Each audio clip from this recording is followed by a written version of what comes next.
ಪಿಲಿಕುಳ ಕಂಬಳ ವಿಚಾರದಲ್ಲಿ ಶಾಸಕರ ನಿರ್ಲಕ್ಷ್ಯಕ್ಕೆ ಮಂಗಳೂರಿನಲ್ಲಿ ಬಿಲ್ಲವ ಮುಖಂಡರು ಅಸಮಾಧಾನ ವ್ಯಕ್ತಪಡಿಸಿದ್ದಾರೆ. ಬಿಲ್ಲವ ಮುಖಂಡ ರವಿಶಂಕರ್ ಮಿಜಾರ ಸುದ್ದಿಗೋಷ್ಠಿಯಲ್ಲಿ ಮಾತನಾಡಿ, ದಕ್ಷಿಣ ಕನ್ನಡ ಜಿಲ್ಲಾಧಿಕಾರಿಗಳ ನಡವಳಿಕೆ ಸರಿಯಿಲ್ಲ. ಜನಪ್ರತಿನಿಧಿಯನ್ನ ಗೌರವಯುತವಾಗಿ ನೋಡಿಕೊಳ್ಬೇಕು.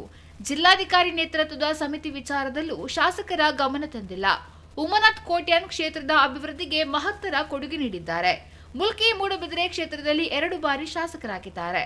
ಪ್ರೋಟೋಕಾಲ್ ಪ್ರಕಾರ ಜಿಲ್ಲಾಧಿಕಾರಿಗಳು ನಿರ್ಧಾರ ಕೈಗೊಳ್ಳಬೇಕು. ಶಾಸಕ ಉಮನಾಥ್ ಕೋಟ್ಯಾನ್ ಅವರಿಗೆ ಅಗೌರವ ಸರಿಯಿಲ್ಲ ಎಂದರು. ಕೋಟ್ಯಾನ್ ಪರವಾಗಿ ಬಿಲ್ಲವ ಹಾಗೂ ಎಲ್ಲ ಸಮುದಾಯ ಜೊತೆಗಿದೆ. ಕೋಟ್ಯಾನ್ ಅವರನ್ನ ಉದ್ದೇಶಪೂರ್ವಕವಾಗಿ ಕಡೆಗಣಿಸಲಾಗಿದೆ. ಕಂಬಳ ವಿಚಾರದಲ್ಲಿ ರಾಜಕೀಯ ಮಾಡಲ್ಲ ಎಂದರು.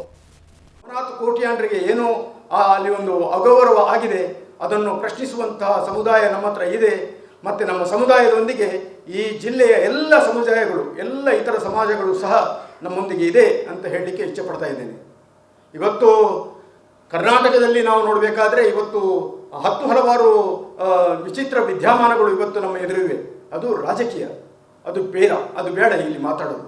ಆದರೆ ಈ ರೀತಿ ಒಬ್ಬ ಶಾಸಕನಿಗೆ, ಯಾಕಂತ ಹೇಳಿದರೆ ನಾನು ಹೇಳುವಂಥ ಒಂದೇ ಒಂದು ವಿಷಯ ಏನಂತ ಹೇಳಿದರೆ, ಒಬ್ಬನ ಕಾನ್ಸ್ಟಿಟ್ಯೂನ್ಸಿನಲ್ಲಿ ಆ ಕಾನ್ಸ್ಟಿಟ್ಯೂನ್ಸಿಯಲ್ಲಿ ನಡೆಯುವಂಥ ಯಾವುದೇ ಕಾರ್ಯಕ್ರಮ ಇರಲಿ, ಆ ಕಾರ್ಯಕ್ರಮ ಆಗಬೇಕಾದ್ರೆ ಅದರ ಚೇರ್ಮನ್ಶಿಪ್ ಅದು ಇರಬೇಕು ಆ ಶಾಸಕನಿಗೆ. ಇದು ಪ್ರೋಟೋಕಾಲ್. ಹಾಗಿರಬೇಕಾದ್ರೆ ದಕ್ಷಿಣ ಕನ್ನಡ ಜಿಲ್ಲೆಯ ಒಬ್ಬ ಸಮರ್ಥ DC ಅವರು ಸಹ ಇದನ್ನು ಬಹಳ ಆಲೋಚನೆ ಮಾಡಿ ಗಂಭೀರತೆಯನ್ನು ಅರ್ಥ ಮಾಡಿಕೊಳ್ಳುವಂತಹ ಅನಿವಾರ್ಯತೆ ಇದೆ.